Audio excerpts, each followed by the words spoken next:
오늘 말씀은 오병이어 사건으로 군중들이 예수님을 억지로 붙잡아 왕으로 삼으려 하자 예수님께서 이제 그 군중들을 피해서 홀로 산에 기도하러 올라가셨습니다.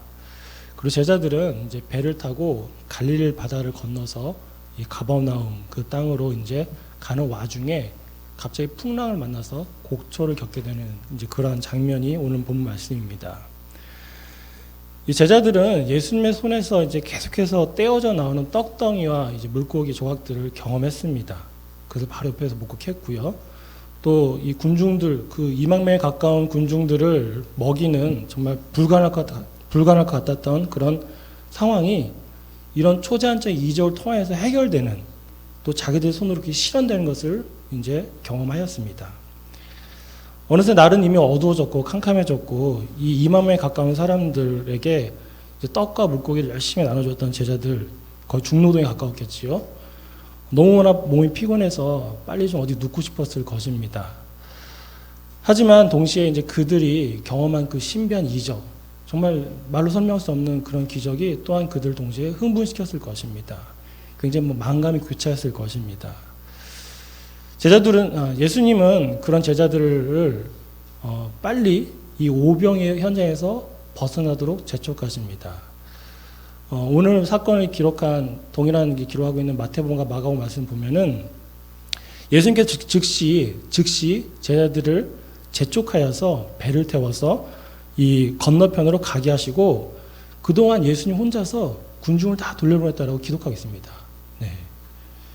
아마도 주님께서는 이 군중들이 이 오병이어 사건에 환호하면서 이 예수님을 억지로 붙잡아가지고 왕으로 삼으려는 이 분위기 가운데 제자들이 좀 동조하거나 거기에 좀 머물러 하지 않을까? 좀 염려하시지 않을까 생각됩니다. 그래서 제자들을 빨리 그 현장에서 끊어버리시고 자신이 그를 뒷수습하는 이제 좀 그러한 일을 하셨습니다.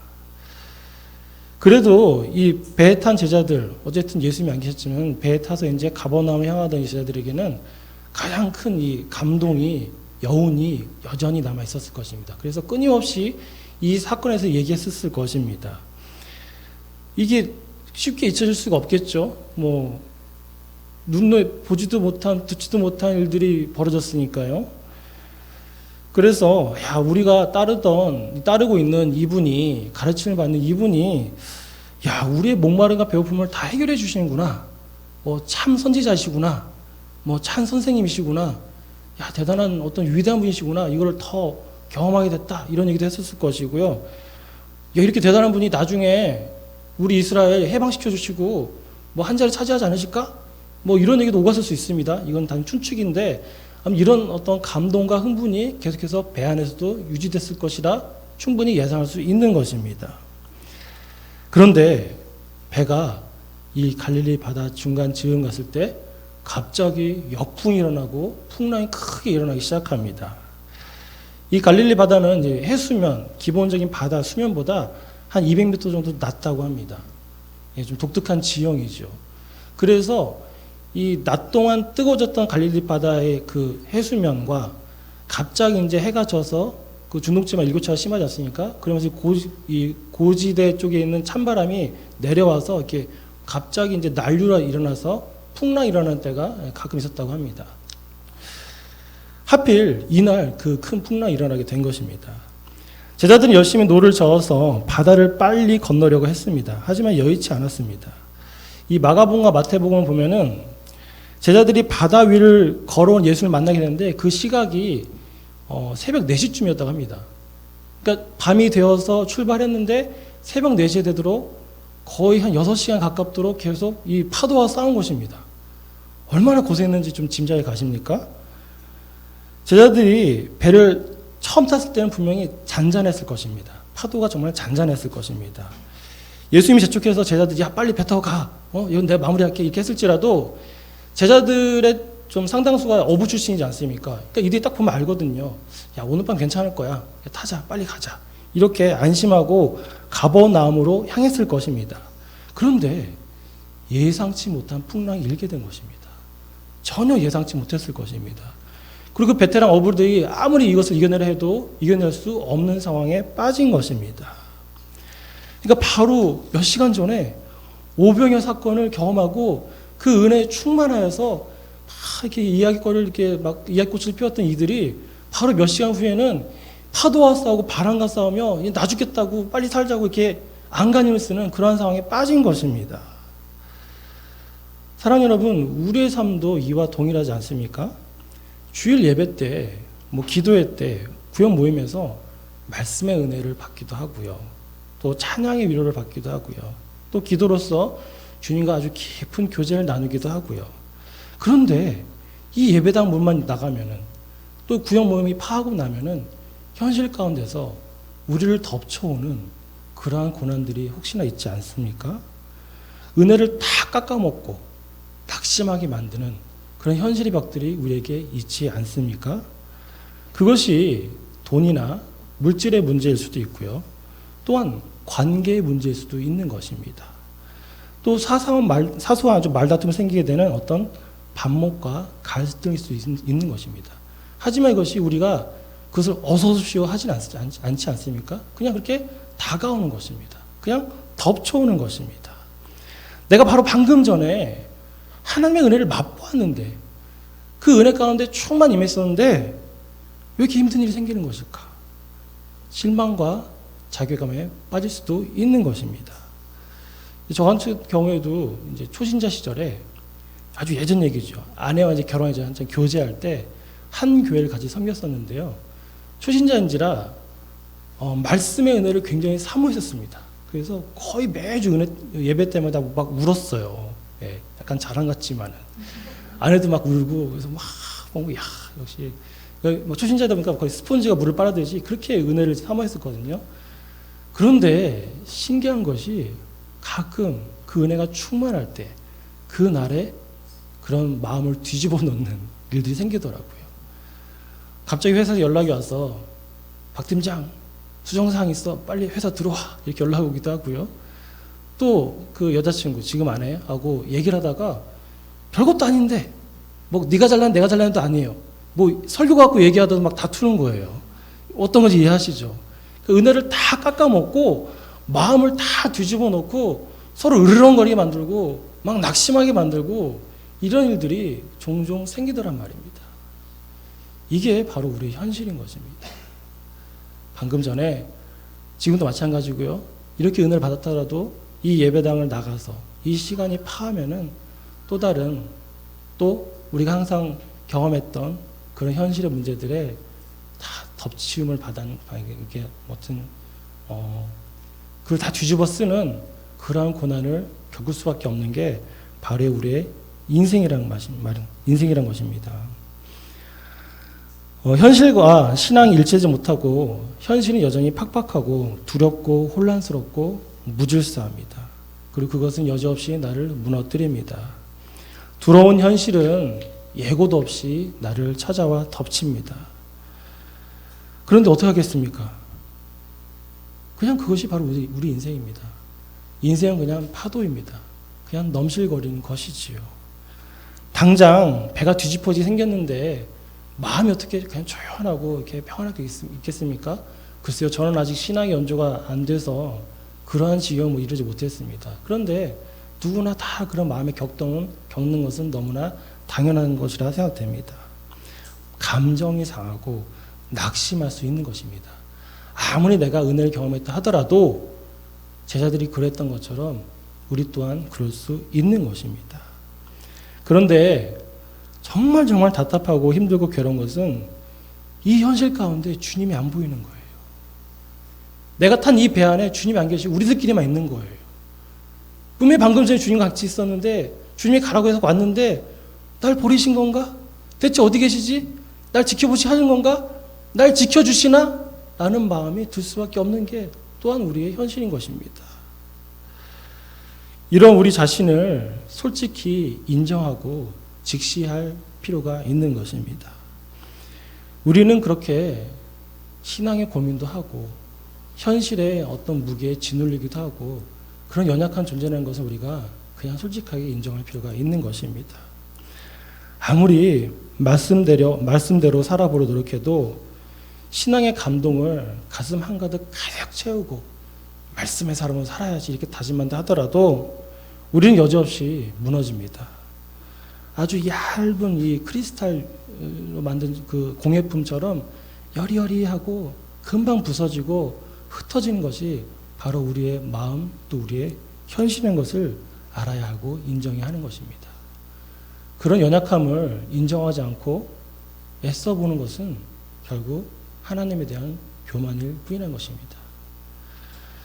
이처럼 현실의 풍랑이 마음을 괴롭게 하고 그것을 직시하게 하는 것, 이 모든 과정에 여러분 다 예수님이, 주님이 뜻하신 바인 것입니다.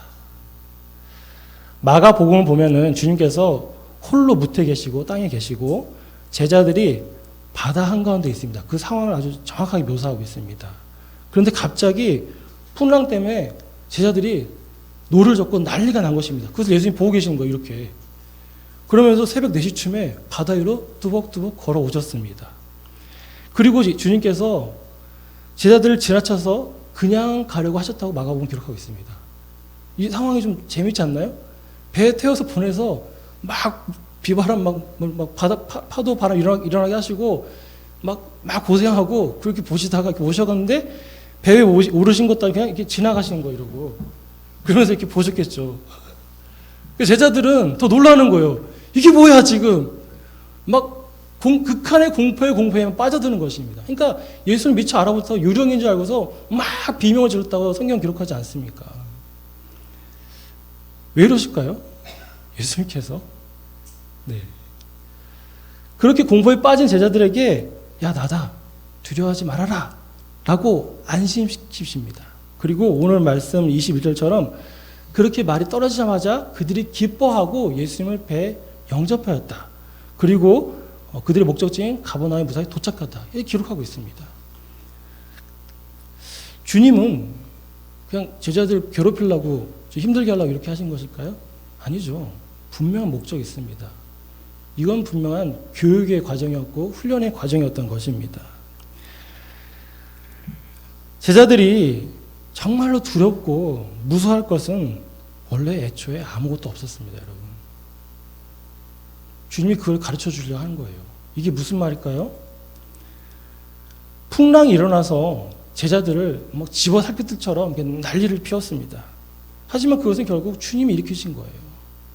주님이 다 다스리시잖아요. 그렇죠? 그게 첫 번째입니다. 사람은 그냥 그런 상황에 속수무책일 수밖에 없다는 건 주님께서 깨닫게 하신 겁니다. 하지만 주님께서는 그런 자연을 초월하시고 다스리시죠. 그것을 알게 하신 겁니다. 그래서 무리를 걸으신 겁니다. 너희는 그 물 위에서 막 힘들지만은 나는 이것을 다스리는 자다. 그리고 제자들이 무리를 걷는 존재가 유령인 줄 알고 막 놀랐습니다. 왜냐하면 공포에 완전 정신이 나갔을 것이니까요. 결국 그 유령은 제자들이 만들어낸 허상에 불과했던 것입니다. 그렇잖아요. 유령인데 얘가 와서 막 이런 것도 아니고 막 배를 막 흔든 것도 아니고 막 제자들 때린 것도 아니잖아요. 그냥 지나간 거예요. 공포가 그냥 지나가는 거예요. 상상력이 그들을 감옥에 가둔 겁니다.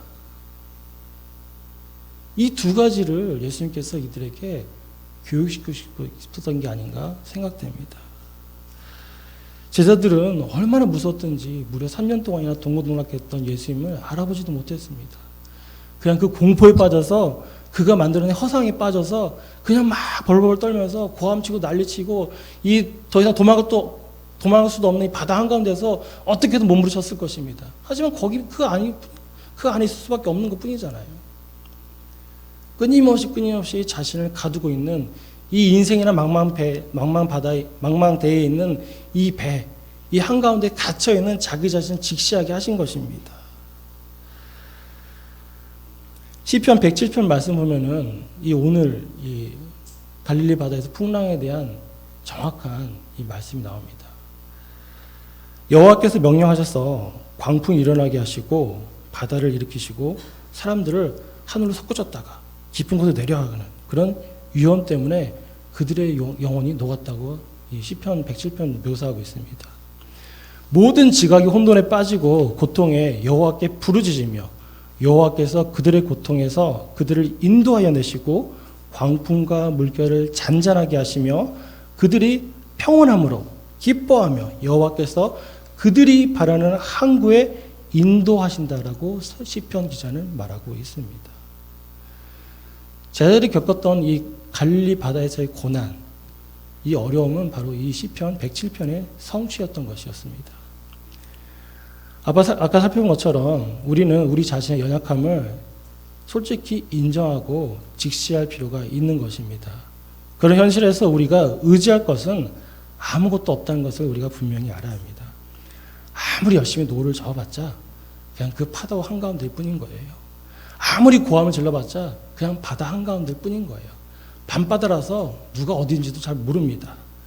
여전히 이 바다 한가운데서 벗어나지 못하고 파도와 바람은 잦아들지 않는 그 상태일 뿐인 것입니다.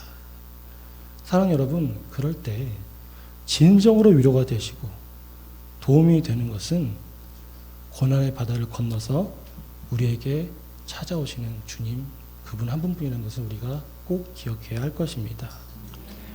사랑하는 여러분, 내가 아무리 주님을 열심히 믿어보겠다, 믿음을 지키겠다, 신앙의 삶을 살겠다 애를 써도 결국 그것이 오히려 나의 열심에 불과할 수도 있는 것입니다. 나의 허상일 수도 있는 거예요. 오히려 그것 때문에 내가 더 괴롭고 의지할 것이 오히려 없는 그런 허튼 짓에 빠질 수도 있는 것입니다. 주님 말씀 한마디에 풍랑이 잔잔해집니다. 그들의 생명 위협할 것 같았던 그 풍랑이 어느새 사라지고 없어졌습니다. 도저히 사라지지 않을 것 같았던, 도저히 빠져나오지 못할 것 같았던 그런 고통도 사라지고 더 이상 나를 뒤흔들지 않는, 나를 이렇게 무너뜨리지 않는, 나를 뒤집어 엎지 않는 아주 단단한 땅에 두 발을 예수님과 제자들이 디디게 되는 것입니다. 제가 예전에 어떤 교회에서 이 제자훈련 프로그램을 꽤 오랜 기간 받은 적이 있습니다. 한 5년 동안 받았었는데요. 한 5년, 6년이었던 것 같은데요. 3번의 회차를 돌았습니다. 한 기수를 돌고 또 하고 또 한 거예요. 그러니까 그리고 또 그 교회가 이제 규모가 작은 교회이기 때문에 맨날 훈련 받는 사람이 똑같았어요. 같은 책을 3번 한 거예요. 같은 사람들이. 그러니까 이번 기수 끝나고 다음 기수 가도 또 그분이고 맨날 얼굴 보는 그 집사님이고 뭐 그 장로님이고 맨날 그랬습니다. 이렇게 반복해서 하는 이유는 뭐 이유가 있지요. 예, 효과가 있습니다. 아예 몸에 이렇게 이 마음에 습득되기 위해서 하는 목적이 또 있고요. 또 이렇게 이 같은 교재라도 한번 또 보고 또 보면은 또 은혜를 또 찾을 수가 있어요. 아, 미처 깨닫지 못했던 거. 그러면서 굉장히 깊게 그 말씀의 은혜를, 그 훈련의 어떤 목표를 이렇게 좀 체험할 수 있고 이게 다가갈 수 있게 됩니다. 그런데 이제 이 과정을 하면서 이 한과 한과 끝날 때마다 아주 그 시간마다 짧게 이게 어떤 다짐이나 소감 이런 걸 나누는 게 시간이 뭐 한 5분 정도 있었거든요. 매주 이렇게 했었습니다. 근데 이 같이 공부하는 어떤 집사님이 좀 비슷한 말씀 계속 하시는 거예요. 이게 뭐냐면은 이제는 제대로 주님을 믿어보고 싶습니다. 이제는 믿음의 사람이 되고 싶습니다. 이것을 이제 가끔 하시는데 첫 번째 해에는 그냥 그런가 보다 했어요. 근데 두 번째 해에도 똑같은 대면 또 이렇게 하시는 거예요. 근데 저희가 이제 그분 사정을 잘 알거든요. 그분 이제 남편분이 이게 좀 정상적인 생활 못 하세요. 그러니까 좀 약간 외톨이, 음둔형 외톨이 그러셔가지고 이렇게 남자가 좀 이렇게 밖에 돌아다니면서 일도 하고 이렇게 해야 되잖아요. 근데 그냥 집에서 이렇게 박혀 있는 거예요. 가끔 소일거리 하시는데 이제 집안 경제는 거의 도움이 안 되시는 분이셨거든요. 그러니까 이분이 그런 남편을 데리고 모시고 살고 또 애는 둘이 있고 막 초등학생 뭐 이런 애들이었는데, 그러니까 또 이렇게 직업을 이렇게 이거저거 하시는데 또 별이가 또 변변치 못했어요. 그러니까 어려운 사정을 충분히 아니까 이분이 마음이 어려우니까 그래도 하나님의 말씀으로 열심히 일어나 하시는구나 생각을 했죠. 근데 그게 문제는 첫 해도 두 번째 해도 세 번째 해도 계속 비슷한 패턴의 말씀을 하시는 거예요. 그러니까 이게 왜 그러지? 이게 미리 준비하신 건가? 그냥 이렇게 하고 그냥 끝내려는 건가? 이게 좀 이상했었는데 가만히 생각해 보니까, 특히나 오늘 말씀 묵상해 보니까 왜 그런지 알겠더라고요. 그냥 그 가운데 안주하시는 거예요. 그러니까 이 나를 이렇게 뒤집어 엎는 현실의 풍랑 그 바닥 가운데 내 배가 이렇게 있는데 여기서 그냥 내가 주님만 바라보고 있으면 언젠가 날 도와주길 그것만 생각하시는 거예요. 근데 그게 오히려 본인한테 위로가 되는 거예요. 이게 좀 이해가 되시나요? 그런 어떤 마음에 이상한 위로를 찾는 거예요. 자꾸 이분이. 진짜 참 위로를 내 마음에 영접하고 그분을 붙잡고 진짜 변화를 다짐해야 되는데 위로받고 싶어요. 변화되고 싶어요. 결심하고 싶어요. 이러면서 자꾸 그 안에서 위로 한 조각을 바꾸서 그걸로 또 살아가는 거예요. 그러니까 이 패턴에서 벗어나지 못하시더라고요. 사랑하는 여러분, 우리의 모습도 이와 함께 크게 다르진 않습니다. 연약함을 직시하고 고백하고 새로운 변화를 다짐하는 것은 좋은데 어느새 그것이 이 매너리즘, 그냥 무뎌질 대로 무뎌진 거예요. 그래서 그냥 그 틀 안에 갇혀서 그래 나는 그래도 여전히 신앙인으로 살아가려고 하고 있어. 여전히 말씀의 자리를 지켜.